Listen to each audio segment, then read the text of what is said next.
RSS के स्वयंसेवक भी 26 जनवरी की उस राष्ट्रीय परेड में शामिल हुए थे और उन्होंने आन बान शान से राष्ट्रभक्ति की धुन पर कदम ताल किया था। इस टिकट में उसी ऐतिहासिक क्षण की स्मृति है। साथियों, संघ के स्वयंसेवक जो अनवरत रूप से देश की सेवा में जुटे हैं, समाज को सशक्त कर रहे हैं, इसकी भी झलक एक स्मारक डाक टिकट में है। मैं इन स्मृति सिक्कों और डाक टिकट के लिए देशवासियों को बहुत बहुत बधाई देता हूं। साथियों, जिस तरह विशाल नदियों के किनारे मानव सभ्यताएं पनपती हैं, उसी तरह संघ के किनारे भी और संघ की धारा में भी सैकड़ों जीवन पुष्पित पल्वित हुए हैं।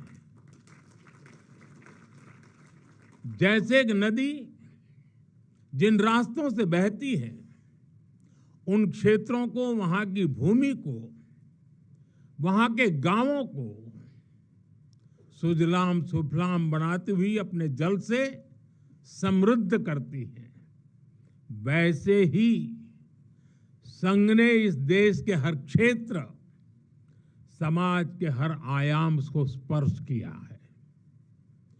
यह अविरल तप का फल है, यह राष्ट्र प्रवाह प्रबल है।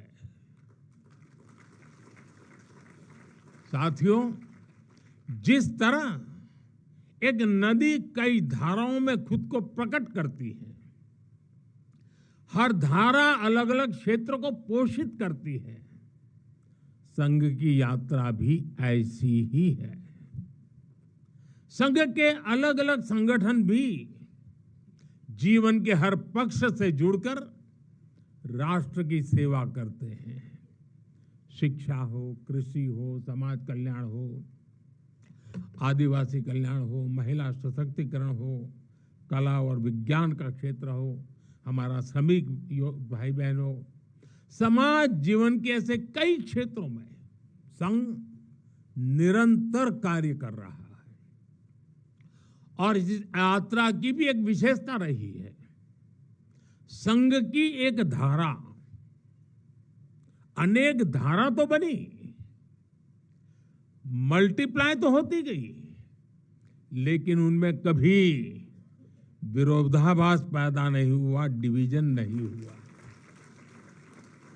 क्योंकि हर धारा का, विविध क्षेत्र में काम करने वाले हर संगठन का उद्देश्य एक ही है, भाव एक ही है, राष्ट्र प्रथम, नेशन फर्स्ट। साथियों, अपने गठन के बाद से ही राष्ट्रीय स्वयंसेवक संघ विराट उद्देश्य लेकर चला और ये उद्देश्य रहा राष्ट्र निर्माण। इस उद्देश्य की पूर्ति के लिए संघ ने जो रास्ता चुना वो था व्यक्ति निर्माण से राष्ट्र निर्माण, और इस रास्ते पर सतत चलने के लिए जो कार्यपद्धति चुनी वो थी नित्य नियमित चलने वाली शाखा।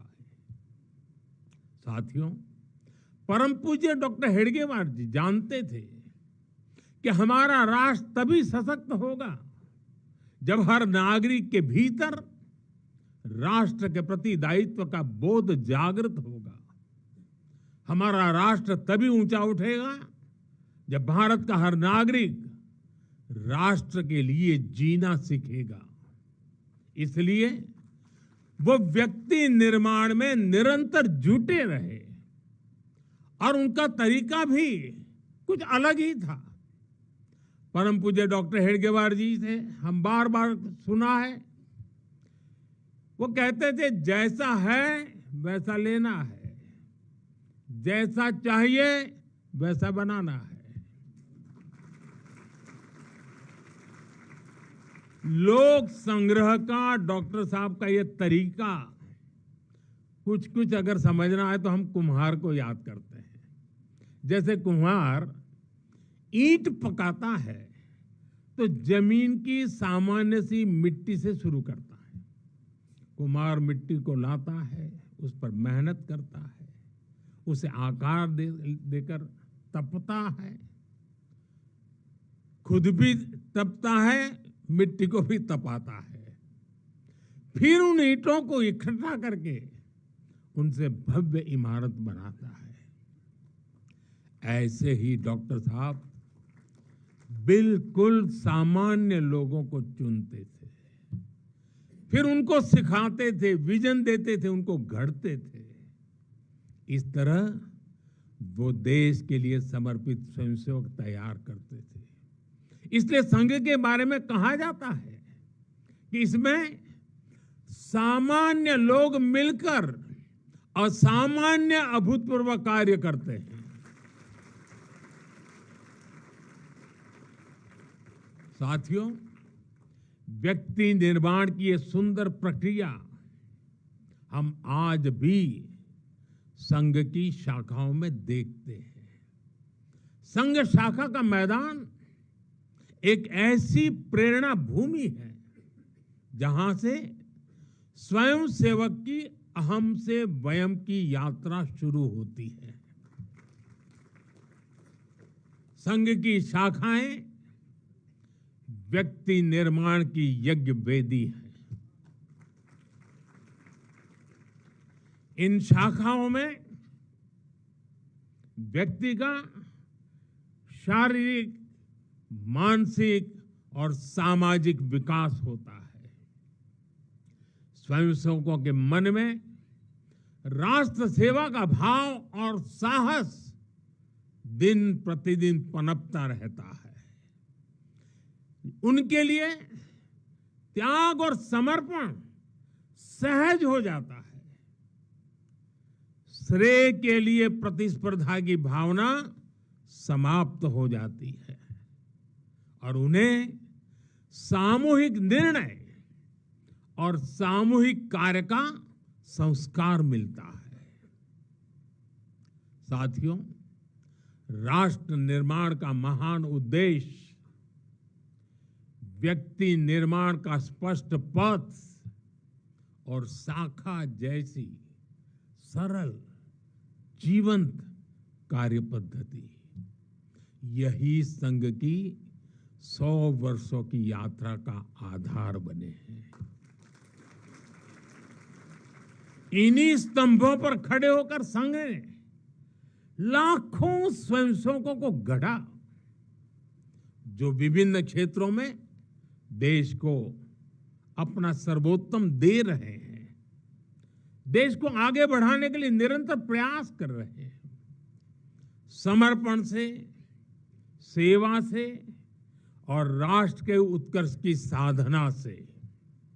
साथियों, संघ जब से अस्तित्व में आया, संघ के लिए देश की प्राथमिकता ही उसकी अपनी प्राथमिकता रही है।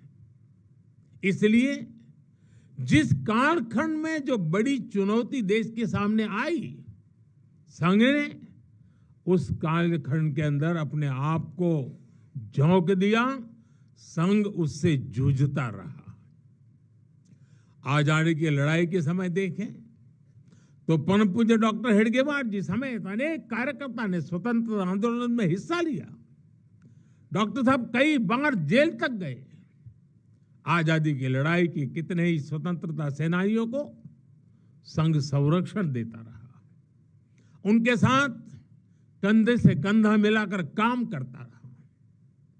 1942 में, 1942 में जब चिमूर में अंग्रेजों के खिलाफ आंदोलन हुआ तो उसमें अनेक स्वयंसेवकों को अंग्रेजों के भीषण अत्याचार का सामना करना पड़ा।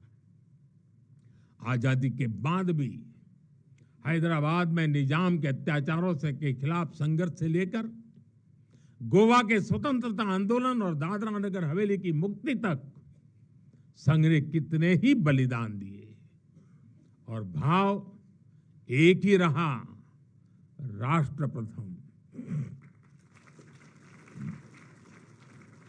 लक्ष्य एक ही रहा, एक भारत श्रेष्ठ भारत।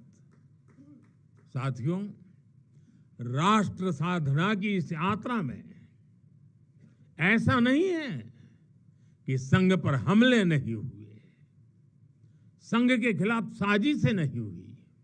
हमने देखा है कैसे आजादी के बाद भी संघ को कुचलने का प्रयास हुआ, मुख्य धारा में आने देने का और उसे न आने से रोकने का अनगिनत षड्यंत्र हुए। परम पूज्य गुरु जी को झूठे केस में फंसाया गया, उन्हें जेल तक भेज दिया गया, लेकिन जब पूज्य गुरु जी जेल से बाहर आए तो उन्होंने सहज रूप से कहा, और शायद इतिहास की तवारीख में ये भाव, ये शब्द एक बहुत बड़ी प्रेरणा है। तब परम पूज्य गुरु जी ने बहुत सहजता से कहा था, कभी कभी जीभ दांतों के नीचे आकर दब जाती है, कुचल भी जाती है, लेकिन हम दांत नहीं तोड़ देते, क्योंकि दांत भी हमारे हैं और जीभ भी हमारी है। आप कल्पना कर सकते हैं, जिन्हें जेल में इतनी यातनाएं दी गई, जिन पर भांति भांति के अत्याचार हुए, उसके बाद भी परम पूज्य गुरु जी के मन में कोई रोष नहीं था, कोई दुर्भावना नहीं थी। यही परम पूज्य गुरु जी का ऋषि तुल्य व्यक्तित्व था। उनकी यही वैचारिक स्पष्टता संघ के प्रत्येक स्वयंसेवक के जीवन के मार्गदर्शक बनी। इसी ने समाज के प्रति एकात्मता और आत्मीयता के संस्कारों को सशक्त किया। और इसलिए चाहे संघ पर प्रतिबंध लगे, चाहे षड्यंत्र हुए, झूठे मुकदमे हुए, संघ के स्वयंसेवकों ने कभी कटुता को स्थान नहीं दिया, क्योंकि वो जानते हैं हम समाज से अलग नहीं है, समाज हम सबसे ही तो बना है। जो अच्छा है वो भी हमारा है, जो कम अच्छा है वो भी हमारा है। साथियों, और दूसरी बात, जिसने कभी कटुता को जन्म नहीं दिया, वो है प्रत्येक स्वयंसेवक का लोकतंत्र और संवैधानिक संस्थाओं में अडिग विश्वास। जब देश पर इमरजेंसी थोपी गई तो इसी एक विश्वास ने हर स्वयंसेवक को ताकत दी, उसे संघर्ष करने की क्षमता दी। इन्हीं दो मूल्यों, समाज के साथ एकात्मता और संवैधानिक संस्थाओं के प्रति आस्था ने संघ के स्वयंसेवकों को हर संकट में स्थित प्रज्ञ बना के रखा, समाज के प्रति संवेदनशील बनाए रखा। इसलिए समाज के अनेक थपेड़े झेलते हुए भी संघ आज तक विराट वटवृक्ष की तरह अडिग खड़ा है, देश और समाज की सेवा में निरंतर कार्य कर रहा है। अभी यहां हमारे एक स्वयंसेवक ने इतनी सुंदर प्रस्तुति दी, शून्य से एक शतक बने, शून्य से एक शतक बने, अंक की मन भावना, भारती की जय विजय हो, ले हृदय में प्रेरणा, कर रहे हम साधना, मातृभू आराधना। और उस गीत का संदेश था, हमने देश को ही देव माना है और हमने देह को ही दीप बना करके जलने का सीखा है। वाकई यह अद्भुत था। साथियों, प्रारंभ से संघ राष्ट्रभक्ति और सेवा का पर्याय रहा है। जब विभाजन की पीड़ा ने लाखों परिवारों को बेघर कर दिया, तब स्वयंसेवकों ने शरणार्थियों की सेवा की। संघ के स्वयंसेवक अपने सीमित संसाधनों के साथ सबसे आगे खड़े थे। यह केवल राहत नहीं था, यह राष्ट्र की आत्मा को संबल देने का कार्य था। साथियों, 1956 में 1956 में गुजरात के कच्छ के अंजार में बहुत बड़ा भूकंप आया था। तबाही इतनी बड़ी थी, चारों ओर विनाश का दृश्य था। उस समय भी संघ के स्वयंसेवक राहत और बचाव में जुटे थे। तब परम पूज्य गुरु जी ने गुजरात के वरिष्ठ संघ के प्रचारक वकील साहब को, जो उस समय गुजरात का कार्य संभालते थे, उन्हें एक पत्र लिखा था। उन्होंने लिखा था, किसी दूसरे के दुख को दूर करने के लिए निस्वार्थ भाव से खुद कष्ट उठाना एक श्रेष्ठ हृदय का परिचायक है। साथियों, खुद कष्ट उठाकर दूसरों के दुख हरना, यह हर स्वयंसेवक की पहचान है। याद करिए 1962 के युद्ध का वो समय, संघ के स्वयंसेवकों ने दिन रात खड़े रहकर सेना की मदद की, उनका हौसला बढ़ाया, सीमा पर बसे गांवों में मदद पहुंचाई। 1971 में लाखों शरणार्थी पूर्वी पाकिस्तान से भारत की धरती पर आए। उनके पास न घर था न साधन। उस कठिन घड़ी में स्वयंसेवकों ने उनके लिए अन्न जुटाया, आश्रय दिया, स्वास्थ्य सेवाएं पहुंचाई, उनके आंसुओं को पोंछा, उनकी पीड़ा को साझा किया। साथियों, एक बार, और हम जानते हैं 1984 सिखों के खिलाफ जो कत्लेआम चलाया गया था, अनेक सिख परिवार संघ के स्वयंसेवकों के घरों में आकर के आश्रय ले रहे थे। यह स्वयंसेवकों का स्वभाव रहा है। साथियों, एक बार पूर्व राष्ट्रपति डॉक्टर एपीजे अब्दुल कलाम चित्रकूट गए थे। वहां उन्होंने नानाजी देशमुख जिस कार्य को कर रहे थे, उस आश्रम स्थान को देखा था, वहां के सेवा कार्य देखे, वो हैरान रह गए थे। उसी प्रकार से पूर्व राष्ट्रपति प्रणब मुखर्जी भी जब नागपुर गए, तो वो भी संघ के अनुशासन, संघ की सादगी, उसको देखकर बहुत प्रभावित हुए थे। साथियों, आज भी आप देखें, पंजाब की बाढ़, हिमाचल उत्तराखंड की आपदा, केरल के वायनाड की त्रासदी, हर जगह स्वयंसेवक सबसे पहले पहुंचने वालों में से एक रहते हैं।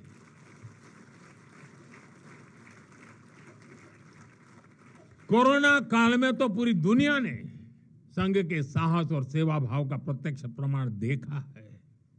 साथियों, अपनी 100 वर्ष की इस यात्रा में संघ का एक बड़ा काम ये रहा है, उसने समाज के अलग अलग वर्गों में आत्मबोध जगाया, स्वाभिमान जगाया। और इसके लिए संघ देश के उन क्षेत्रों में भी कार्य करता रहा है जो दुर्गम है, जहां पहुंचना सबसे कठिन है। हमारे देश में लगभग 10 करोड़ आदिवासी भाई बहन हैं, जिनके कल्याण के लिए संघ लगातार प्रयासरत है। लंबे समय तक सरकारों ने उन्हें प्राथमिकता नहीं दी, लेकिन संघ ने उनकी संस्कृति, उनके पर्व, उत्सव, उनकी भाषा और परंपराओं को सर्वोच्च प्राथमिकता दी। सेवा भारती, विद्या भारती, एकल विद्यालय, वनवासी कल्याण आश्रम आदिवासी समाज के सशक्तिकरण का स्तंभ बनकर के उभरे। आज हमारे आदिवासी भाई बहनों में जो आत्मविश्वास आया है, उनके जीवन में बदल रहा है। साथियों, संघ दशकों से आदिवासी परंपराओं, आदिवासी रीति रिवाजों, आदिवासी मूल्यों को सहज ने संवारने में अपना सहयोग देता रहा है, अपना कर्तव्य निभा रहा है। उसकी तपस्या ने भारत की सांस्कृतिक पहचान सुरक्षित रखने में बड़ी भूमिका निभाई है। मैं देश के दूर सुदूर कोने कोने में आदिवासियों का जीवन आसान बनाने में लगे संघ के लाखों स्वयंसेवकों की भी सराहना करूंगा।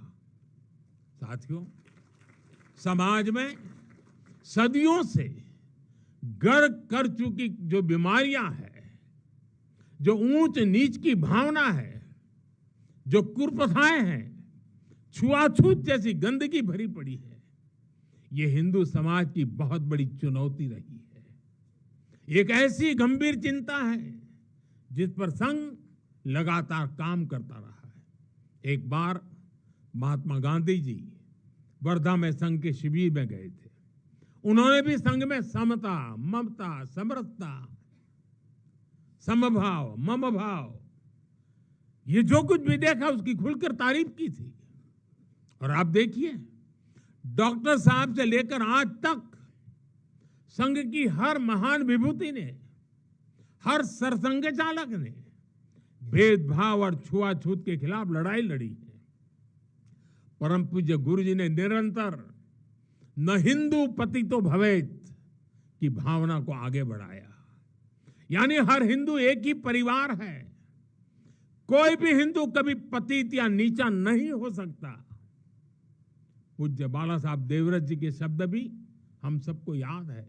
वो कहते थे, छुआछूत अगर पाप नहीं, छुआछूत अगर पाप नहीं तो दुनिया में कोई पाप नहीं है। सरसंघ चालक रहते हुए पूज्य रज्जू भैया जी और पूज्य सुदर्शन जी ने भी इसी भावना को आगे बढ़ाया। वर्तमान सरसंघ चालक आदरणीय मोहन भागवत जी ने भी समरसता के लिए समाज के सामने स्पष्ट लक्ष्य रखा है और गांव गांव तक इस बात की ज्योत जगाई है। क्या है वो? उन्होंने कहा, एक कुआं, एक मंदिर और एक श्मशान। इसे लेकर संघ देश के कोने कोने में गया है। कोई भेदभाव नहीं, कोई मतभेद नहीं, कोई मनभेद नहीं। यही समरसता का आधार है, यही सर्वसमावेशी समाज का संकल्प है। और संघ इसी को निरंतर नई शक्ति दे रहा है, नई ऊर्जा दे रहा है। साथियों, जब 100 साल पहले संघ अस्तित्व में आया था तो उस समय की आवश्यकताएं, उस समय के संघर्ष कुछ और थे। तब हमें सैकड़ों वर्षों की राजनीतिक गुलामी से मुक्ति पानी थी, अपने सांस्कृतिक मूल्यों की रक्षा करनी थी। लेकिन आज 100 वर्ष बाद जब भारत विकसित होने की तरफ बढ़ रहा है, जब भारत दुनिया की तीसरी सबसे बड़ी इकोनॉमी बनने जा रहा है,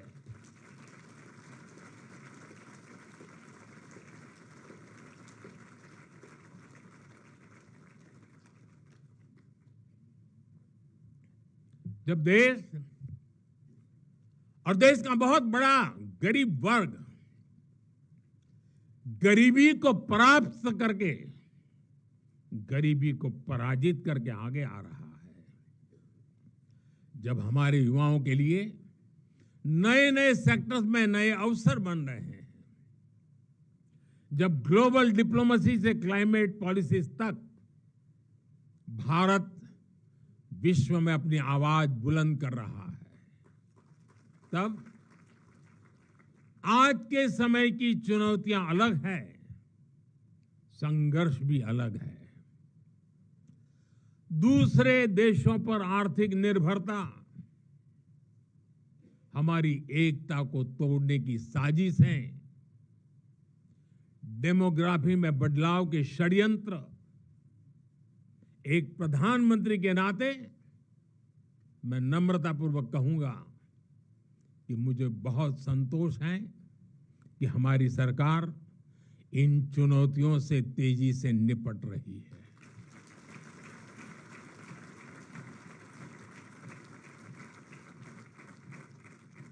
वहीं एक स्वयंसेवक के नाते मुझे ये भी खुशी है कि राष्ट्रीय स्वयंसेवक संघ ने न केवल इन चुनौतियों को पहचान की है, बल्कि इन चुनौतियों से निपटने के लिए ठोस रोड मैप भी बनाया है।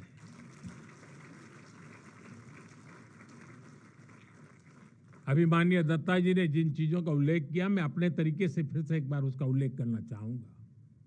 साथियों, संघ के पंच परिवर्तन, स्वबोध, सामाजिक समरसता, कुटुंब प्रबोधन, नागरिक शिष्टाचार और पर्यावरण, ये संकल्प हर स्वयंसेवक के लिए देश के समक्ष उपस्थित चुनौतियों को परास्त करने की बहुत बड़ी प्रेरणा है। साथियों, स्वबोध यानी स्वयं का बोध, स्वबोध यानी गुलामी की मानसिकता से मुक्त होकर अपनी विरासत पर गर्व करना, स्वभाषा पर गर्व करना। स्वबोध यानी स्वदेशी, आत्मनिर्भर होना। और मेरे देशवासियों, ये बात समझ के चलिए, आत्मनिर्भर ये विकल्प के तौर पर नहीं है, ये अनिवार्यता के रूप में है।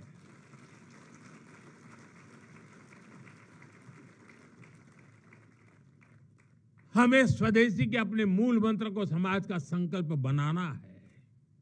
हमें वोकल फॉर लोकल के अभियान को उतनी सफलता के लिए वोकल फॉर लोकल ये हमारा निरंतर एक नई ऊर्जा प्रदान करने वाला घोषवाक्य होना चाहिए, प्रयास होना चाहिए।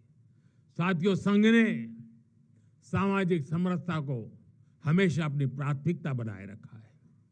सामाजिक समरसता यानी वंचित को वरीयता देकर सामाजिक न्याय की स्थापना करना, देश की एकता को बढ़ाना। आज राष्ट्र के सामने ऐसे संकट खड़े हो रहे हैं जो हमारी एकता, हमारी संस्कृति और हमारी सुरक्षा पर सीधा प्रहार कर रहे हैं।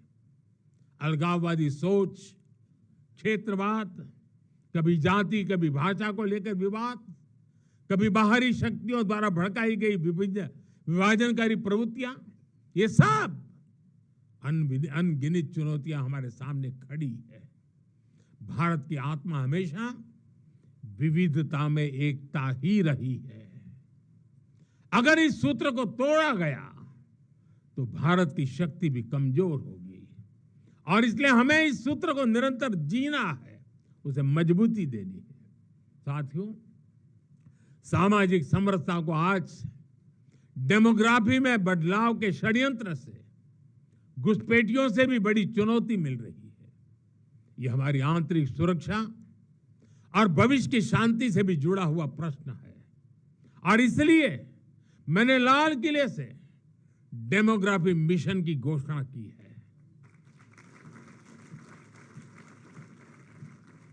हमें इस चुनौती से सतर्क रहना है, इसका डटकर मुकाबला करना है। साथियों, कुटुंब प्रबोधन आज समय की मांग है। जो समाज शास्त्र के सदियों से चली आई पंडितों की भाषा है, उनका कहना है, हजारों साल तक भारत के जीवन में जो प्राण शक्ति रही है, उसके अंदर एक कारण उसकी परिवार संस्था है। भारतीय समाज व्यवस्था की सबसे मजबूत इकाई अगर कोई है तो भारतीय समाज में पनपी हुई एक मजबूत परिवार व्यवस्था है। कुटुंब प्रबोधन यानी उस परिवार संस्कृति का पोषण जो भारतीय सभ्यता का आधार है, जो भारतीय संस्कृति से प्रेरित है, जो जड़ों से जुड़े हैं। परिवार के मूल्य, बुजुर्गों का सम्मान, नारी शक्ति का आदर, नौजवानों में संस्कार, अपने परिवार के प्रति दायित्वों को निभाना, उसे समझना, उस दिशा में परिवार को, समाज को जागरूक करना बहुत ही आवश्यक है। साथियों, अलग अलग कालखंड में जो भी देश आगे बढ़ा, उसमें नागरिक शिष्टाचार की बहुत बड़ी भूमिका रही है। नागरिक शिष्टाचार अर्थात कर्तव्य की भावना, नागरिक कर्तव्य का बोध हर देशवासी में हो। स्वच्छता को बढ़ावा, देश की संपत्ति का सम्मान, नियमों और कानूनों का सम्मान, हमें इसे लेकर आगे बढ़ना है। हमारे संविधान की भावना है नागरिक अपने कर्तव्यों का पालन करे। हमें संविधान की इसी भावना को निरंतर सशक्त करना है। साथियों, पर्यावरण की रक्षा वर्तमान और आने वाली पीढ़ियों के लिए बहुत जरूरी है। ये पूरी मानवता के भविष्य से जुड़ा है। हमें इकोनॉमी के साथ ही इकोलॉजी की भी चिंता करनी है। जल संरक्षण, ग्रीन एनर्जी, क्लीन एनर्जी, ये सारे अभियान इसी दिशा में है। साथियों, संघ के ये पंच परिवर्तन, ये वो साधन है जो देश का सामर्थ्य बढ़ाएंगे, जो देश को विभिन्न चुनौतियों से निपटने में मदद करेंगे, जो 2047 तक विकसित भारत के निर्माण का आधार होंगे।